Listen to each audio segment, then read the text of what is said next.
Picture this. You make your brother a king, an actual king. You give him a country, an entire country, with castles and armies and millions of subjects.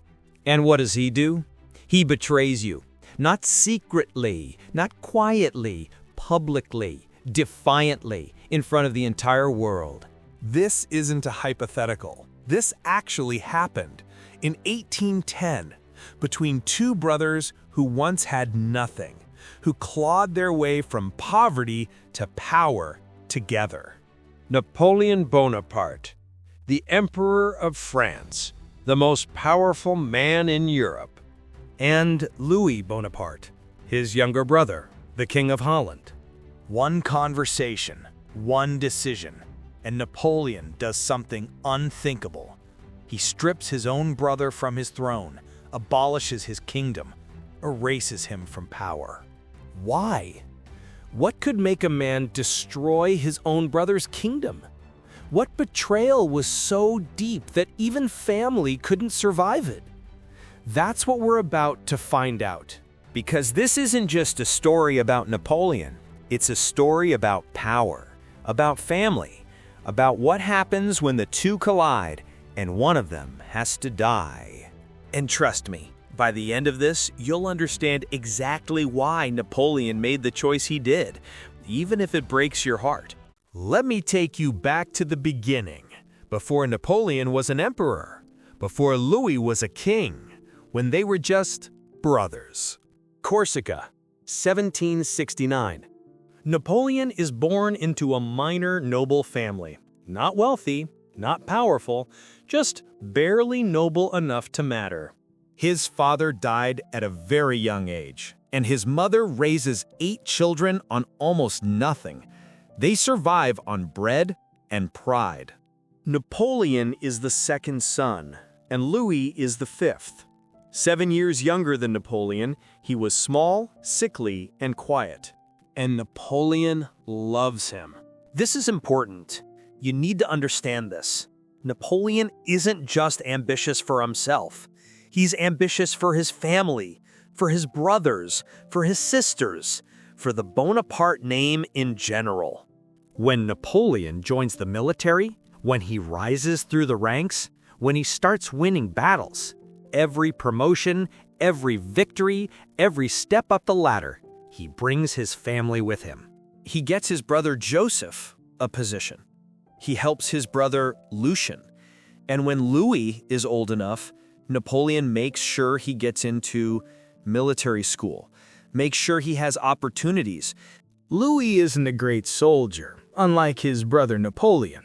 He's softer, more anxious, and more prone to illness. But Napoleon doesn't care since Louis is family, and family is everything. Then Napoleon takes power in France, a coup in 1799 in which he becomes first consul, essentially the dictator of France. And he doesn't forget his family. He starts making them royalty. Joseph becomes a prince, Lucien gets territories, Caroline marries a general who becomes a marshal. And Louis? Napoleon has special plans for Louis. In 1802, Napoleon arranges a marriage. Louis will marry Hortense de Beauharnais, the daughter of Napoleon's wife, Josephine. Louis doesn't want to marry her. Hortense doesn't want to marry him. Neither of them has a choice. Napoleon wants the marriage to strengthen family bonds, to keep power consolidated, and to ensure loyalty. So they marry, but their marriage was miserable. But that's just the beginning, because Napoleon has bigger plans. In 1806, Napoleon conquers the Netherlands, and he needs someone to rule it. Someone he can trust. Someone who understands the ruling on behalf of France. He chooses Louis. "You will be king of Holland," Napoleon tells him. "You will govern in my name. You will do what I tell you." Louis is crowned in 1806, King Louis I of Holland. At first, it seems perfect. Napoleon has his brother on a throne, controlling a strategic country. He was loyal and obedient. But something happens that Napoleon doesn't expect. Louis starts to care about Holland. Like, actually care, not as a conquered territory, not as a province of France, but as his country, his people. And that's when everything starts to fall apart. Here's what you need to understand about Napoleon's empire. It's not just about conquering territory, it's about economics, about control, and about making sure France benefits from everything. Napoleon establishes something called the Continental System, a blockade. No European country is allowed to trade with Britain. Why? Because Britain is Napoleon's enemy, the one country he can't defeat, so he's trying to strangle them economically. Every country in Napoleon's empire has to enforce this blockade. No exceptions, no trade with Britain. Anyone who breaks the rules gets punished. And Holland? Holland is critical. It has ports, access to the North Sea. If Britain can trade with Holland, then the entire blockade falls apart. So Napoleon tells Louis, enforce the blockade, stop all trade with Britain, no exceptions. And Louis says yes, of course. He's loyal to his brother. But then Louis looks at his country, really looks at it, And he sees suffering. Holland's economy is based on trade, maritime trade, shipping and commerce.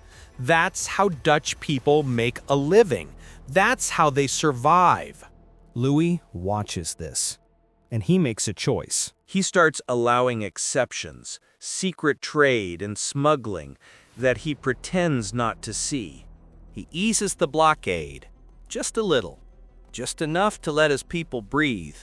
Napoleon finds out, and he became furious. "You are undermining my strategy," he writes to Louis. "You are betraying France."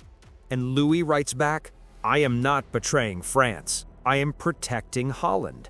These are my people, and I am their king." That's the line. That's the moment. Louis just called himself Holland's king, not France's puppet, not Napoleon's representative, their king. Napoleon doesn't respond immediately, but he's watching and waiting. Then Louis does something worse. In 1809, British forces invade Walcheren Island. It's a Dutch island, part of Louis's kingdom. Napoleon sends orders.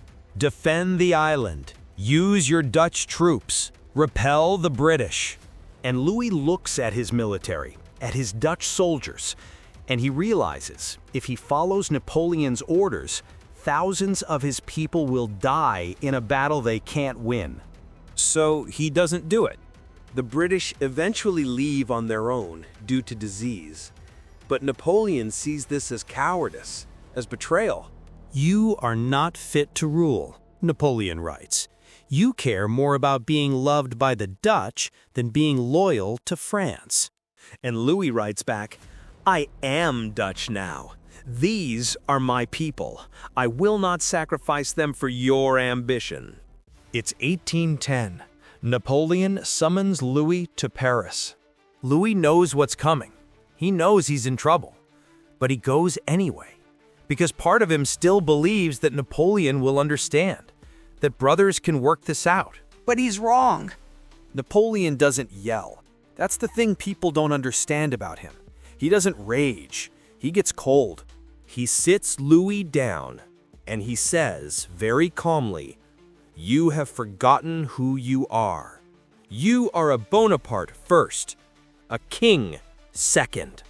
Louis tries to explain, "I haven't forgotten, but I have responsibilities to my people."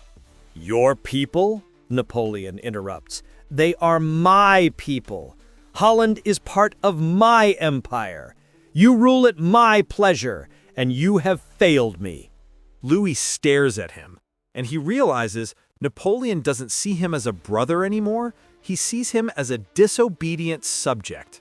"Abdicate," Napoleon says. "Step down. Give up the throne. I will find someone more suitable." And Louis does something brave, something that will cost him everything. He says no. I will not abdicate, Louis says. The Dutch people chose to accept me as their king. I will not abandon them. Napoleon's expression doesn't change, but there's something in his eyes, something final. Then I will do it for you, Napoleon says. Louis flees back to Holland. He tries to rally support, tries to get his ministers to stand with him, tries to keep his throne. But Napoleon is already moving. French troops march into Holland, not to conquer, but to occupy and enforce Napoleon's will. Napoleon issues a decree. The Kingdom of Holland is dissolved, abolished. It no longer exists. And Louis is stripped of his title. No longer a king, just Louis Bonaparte, a private citizen. Imagine that! Your own brother erases your kingdom, takes everything from you, because you tried to be a good ruler. Louis never forgives him. He leaves Holland, goes into exile, lives the rest of his life bitter, broken, haunted by what he lost. And Napoleon moves on. He has an empire to run. Family doesn't matter when power is at stake. So why did Napoleon depose his brother? Here's the simple answer. Because Louis chose his people over Napoleon's empire. But the real answer? It's more complicated than that. Napoleon built his entire empire on one principle: loyalty. Absolute, unquestioning loyalty. He gave his family kingdoms not because he loved them, not because they deserved it, but because he thought blood meant loyalty. He thought family would never betray him, that his brothers would always put France first, put Napoleon first. And when Louis proved him wrong, when Louis chose to be a good king instead of a good puppet, Napoleon couldn't tolerate it. Because if Louis could defy him, anyone could. If his own brother could prioritize his people over Napoleon's orders, then every other king, every other ruler, every other ally might do the same. Napoleon couldn't allow that, so he destroyed Louis, made an example of him, showed the entire empire what happens when you defy Napoleon Bonaparte, even if you're his brother. But here's what makes this story tragic. Louis was actually a good king. The Dutch people loved him. They called him Lodewijk de Goede, meaning Louis the Good. He lowered taxes. He invested in infrastructure. He protected them from Napoleon's worst demands. He was exactly the kind of ruler you'd want. He was fair, compassionate, and competent. But Napoleon didn't want a good king. He wanted an obedient one. And that's the real lesson here. Power doesn't care about goodness. It doesn't reward kindness. It doesn't value compassion. Power cares about control, about obedience, about maintaining the hierarchy. Napoleon loved his brother. I believe that. But he loved power more.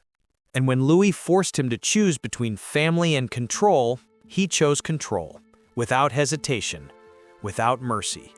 After Napoleon fell, after his empire collapsed, and he was exiled to St. Helena, do you know what he said about Louis? Louis could have been a great king, but he forgot who made him king. Even in exile, even after losing everything, Napoleon couldn't understand what Louis had done, couldn't see that Louis had actually been great.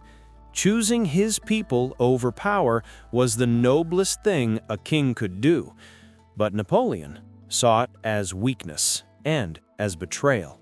But history sees it differently. Today, Louis remembered fondly in the Netherlands. Monuments, streets named after him, one of their better monarchs.